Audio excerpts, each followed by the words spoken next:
कक्षा 10 के सभी छात्रों का मेरे चैनल में हार्दिक स्वागत है। आज मैं उपस्थित हूँ आपकी संस्कृत पाठ्य पुस्तक कथा नाटक कौमुदी का पाठ 6 ज्ञानपूततरम सदा पाठ का राजा सातवाहन का चरित्र चित्रण लेकर। तो आइए प्रारंभ करें। पहला है आपका परिचय।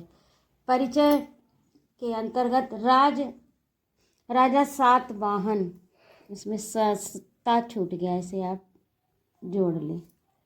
राजा सातवाहन कुबेर के मित्र साती नामक यक्ष और ऋषि कन्या का पुत्र था, जिसे दीपकर्ण राजा ने भगवान शंकर के स्वप्न में आदेश देने पर जंगल में पाया था।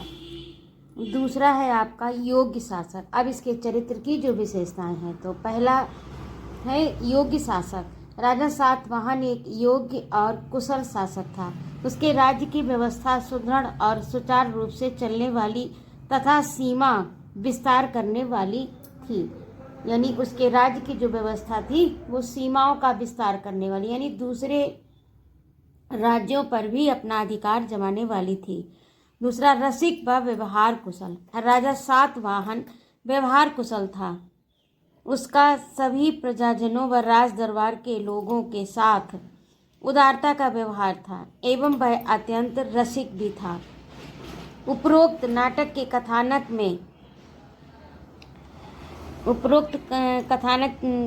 कथानक में उसे महेंद्र यानी इंद्र के समान तथा उसके बाग को नंदनवन के समान बताया गया है।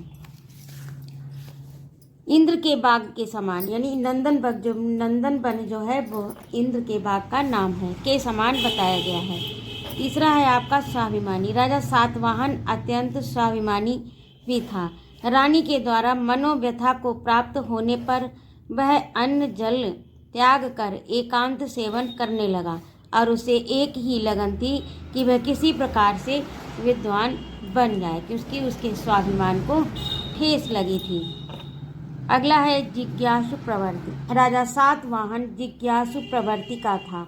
वह सभी विद्याओं को जानता था और उसने अल्प समय में ही सभी विद्याओं को अपनी जिज्ञासु प्रवृत्ति के कारण ही ज्ञान प्राप्त कर लिया था, क्योंकि 12 वर्ष में जो ज्ञान प्राप्त हो सकता था वह राजा सातवाहन ने 6 महीने में ही प्राप्त कर लिया।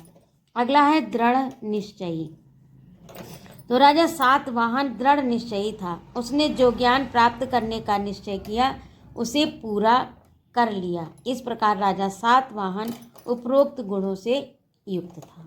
तो ये था आज के अंक में राजा सातवाहन का चरित्र चित्रण। और यदि आपको मेरी प्रस्तुति अच्छी लगी हो तो कृपया मेरे चैनल को सब्सक्राइब अवश्य करें, लाइक और कमेंट करें तथा अपने मित्रों में शेयर भी करें।